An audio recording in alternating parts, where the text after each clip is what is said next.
just got this feeling, you don't say what you mean. I just hate this feeling, but I can't fight this feeling. I can't fight this feeling no more.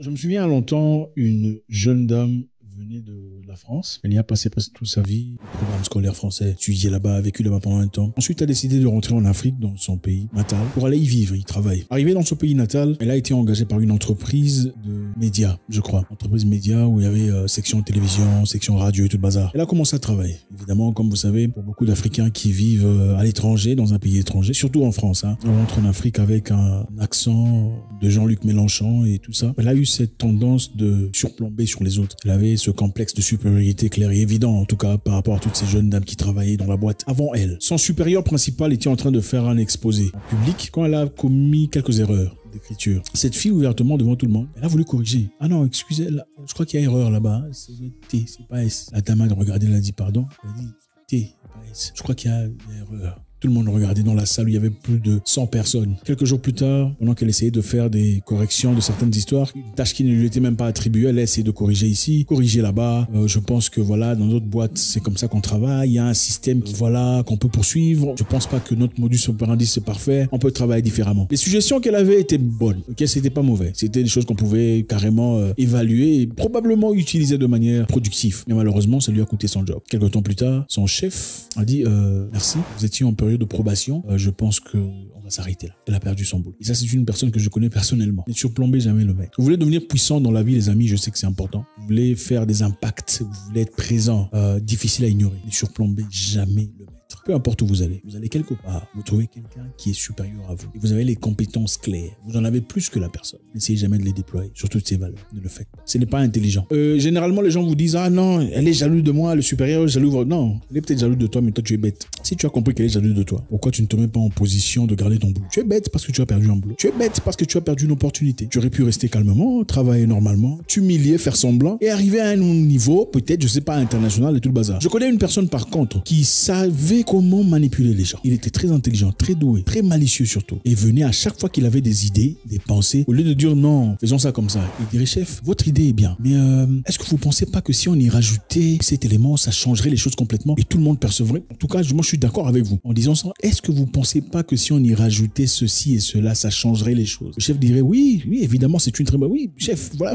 moi je vous ai confiance en vous. Pour certaines personnes ici, ça paraît comme la flatterie. Mais en réalité, cette personne a passé son message et faisant semblant comme si c'était l'idée du chef. L'idée n'est pas du chef. Chef, monsieur Moussoungou, je trouve qu'il vient en retard. Mais vous, avec votre pouvoir, je sais, j'ai fait confiance en votre capacité de prendre des décisions. Mais si c'était pour moi, en tout cas, je l'écarterais. Mais je sais que vous prenez la bonne décision parce que ça nous aiderait à tous à avancer s'il n'était pas là. Mais je sais que vous prendrez la bonne décision. Vous voyez, il ne s'est pas opposé au chef, mais il a clairement joué un jeu très intelligent en donnant l'impression que c'est le chef qui prenait la décision. Pourtant, c'est lui qui prenait la décision. Ne surplombez jamais le maître. Peu importe où vous passez, soyez bien, soyez propre, courtois. Mais n'essayez jamais de outshine, d'être beaucoup trop intelligent pour le chef, d'être beaucoup trop connaissant, trop équipé pour le chef. C'est-à-dire, on pose certaines questions. Dans certaines zones, vous restez calme, même si vous connaissez la réponse. Lisez-vous. Si vous répondez à chaque question où lui ne peut pas répondre, finalement, vous devenez son ennemi. Ce n'est pas de la jalousie. Évidemment, chaque personne a besoin de protéger son petit sentier. Toi, tu viens à peine d'arriver, tu veux prendre mon goût. Non, on va pas accepter ça. Même si tu as les compétences, il y a des façons d'y aller. Si vous faites un peu de trop, vous allez quelque part, vous êtes technicien, vous êtes vidéographe, vous êtes électronicien, technologique, vous êtes cybercriminel, vous allez quelque part et vous avez les compétences mieux que la personne sur place, on va vous écarter.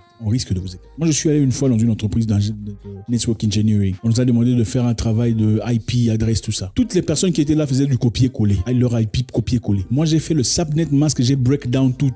Le chef, le numéro 1, le ingénieur lead ne connaissait pas comment faire ça. Le blanc m'a regardé, il a dit, mais toi, tu viens d'où? Directement, je suis devenu son ennemi. Je ne comprenais pas encore. Il a tout fait pour me faire virer. Lui, il faisait des copier-coller. Moi, je voulais pas copier-coller. Je voulais comprendre comment ça fonctionnait. Comment est-ce que chaque texte se représentait? C'était quoi l'objectif de chaque histoire? Mais je ne l'ai pas imposé au moment opportun. Je l'ai montré quand il y avait les chefs supérieurs à lui. Et ça a donné l'impression que lui-même, là, n'était pas assez compétent. Ne surplombez jamais le maître. Si vous voulez le faire, faites-le malicieusement, petit à petit, mollo à mollo, jusqu'à ce que vous ayez acquis les connaissances nécessaires. Alors là, vous pouvez faire votre coup d'état. Numéro 2, pour ceux qui veulent devenir puissants. Il faut toujours dire moins que nécessaire. Exposer moins que nécessaire. C'est très important.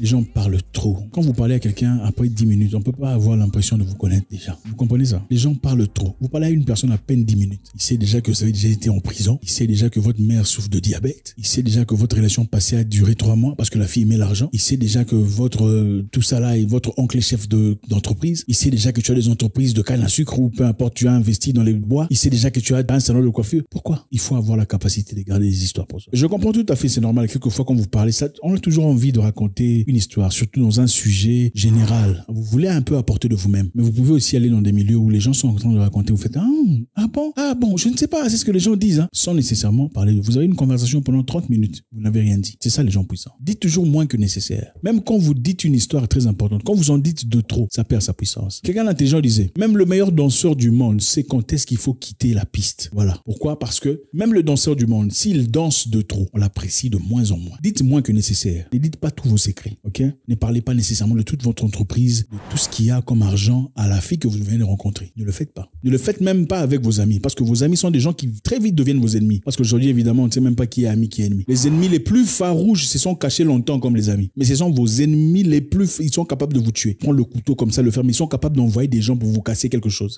Oui. Et puis, regardez à distance comme si ça n'avait rien. Ne dites pas tout. Gardez votre business. Je vous encourage 7 mois de revenus. C'est très important pour une personne qui veut vraiment évoluer dans 7 mois de revenus. Peu importe le degré, peu importe le niveau. 7 mois de revenus. Et laissez au monde connaître peut-être 2. Le reste, gardez ça secret pour les gens qui sont très importants pour vous. D'ailleurs, dans quelques cas, il y a des femmes à qui on ne dit pas tout. Ah oui, il y a des femmes à qui on ne dit pas tout jusqu'à ce que, voilà, vous atteignez un certain niveau. Alors là, vous commencez à révéler. Oui, il y a des partenaires à qui on ne dit pas tout. Je ne dis pas tout le monde, mais il y a des partenaires à qui on ne dit pas tout. Si elle t'a déjà montré des signes de manque de loyauté, si elle t'a déjà montré qu'elle valorise une tierce personne plus que toi, tu ne peux pas tout lui dire. Dites moins que nécessaire, ça vous rend très puissant. Numéro 3, ça c'est une loi qui fait peur, mais c'est une loi très intéressante. Laissez les autres faire votre travail à votre place. Laissez les autres faire votre travail à votre place et gagnez-en de la reconnaissance. Laissez les autres faire votre travail à votre place et gagnez-en des louanges. Bon, je sais que c'est quand même difficile, hein. Ceux qui sont chrétiens ici, les chrétiens hypocrites sont ici, se disent, comment tu peux faire ça? Ce n'est pas juste, c'est injuste. Dans le monde corporate, dans le monde de travail, dans le monde de corporation, c'est ce que les grands font. C'est-à-dire, il faut savoir déléguer certaines histoires à certaines personnes. Vous êtes peut-être directeur, les directeurs le font très souvent. Ils ont une personne qui s'assure de faire le logistique, une personne qui s'assure de faire les finances, une personne qui s'assure de faire le HR, et finalement, il a recueilli la gloire, tout ça là, le praise, les ramifications, c'est lui qui gagne.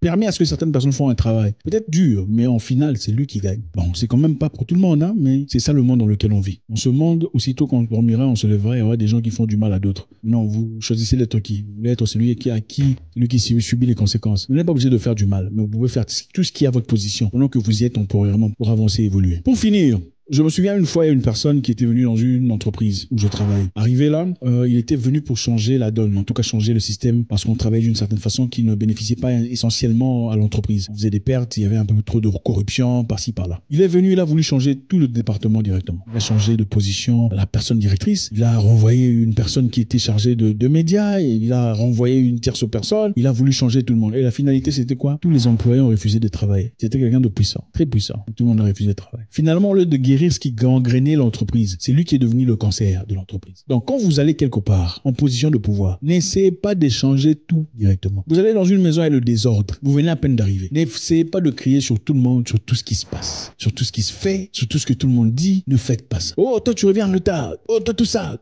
Toi, on va... Warning, ne faites pas ça. Même si vous avez raison. Les humains viennent toujours en retard. Les humains ne sont jamais parfaits. Oh, désormais, celui qui fait ça, je coupe ça. Celui qui fait ça. La finalité, ce sera quoi? Tout le monde sera fatigué. Et tout le monde se réunira contre toi. Et quand on se réunira contre toi, ça sera très difficile. Ils seront certainement en position de force. N'essayez pas d'échanger les choses trop vite. Si vous voulez changer, changez une chose à la fois. Bon, les amis, désormais, on ne fera plus ça comme ça. On fera ça d'une autre manière. Il faudra faire un rapport par ici à partir de 15h. Ah, ok, d'accord. Tout le monde va en parler. Ah, vous avez entendu parler du changement. Le changement, c'est désormais, il faut changer ça. C'est à 15h qu'il faut faire ça. Tout le monde, il faut arriver à 14h. Ah, ok.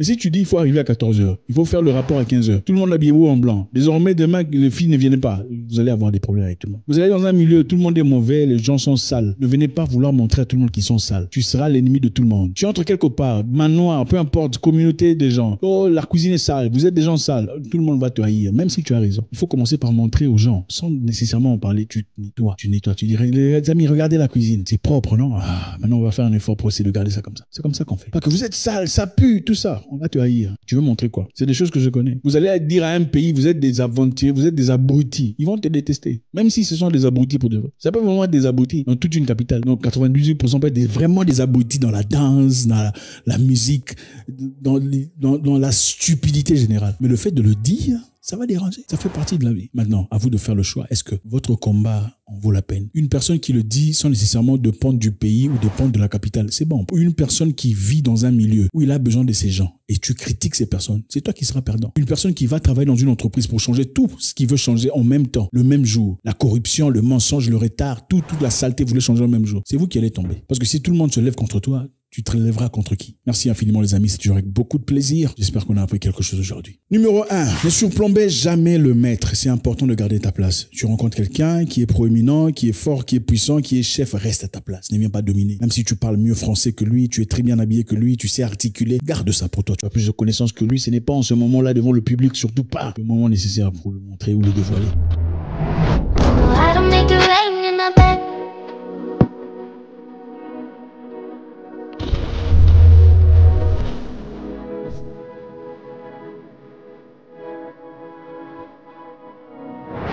Numéro 2, il faut toujours dire moins que nécessaire. C'est important. Il faut garder le mystère. Le monde ne doit pas tout comprendre sur toi. Sinon, tu deviens personne. En fait, les gens ne respectent que ce qu'ils ne comprennent pas. Quand on te comprend, on ne te respecte plus.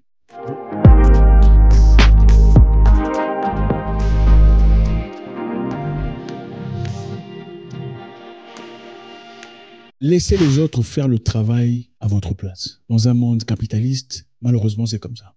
Ce n'est pas toujours génial à entendre. Mais si on doit l'appliquer sur vous, vaut mieux que ce soit vous qui l'appliquez qu'on l'applique sur vous. Faites attention.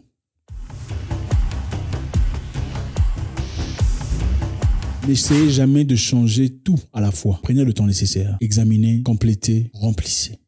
God bless.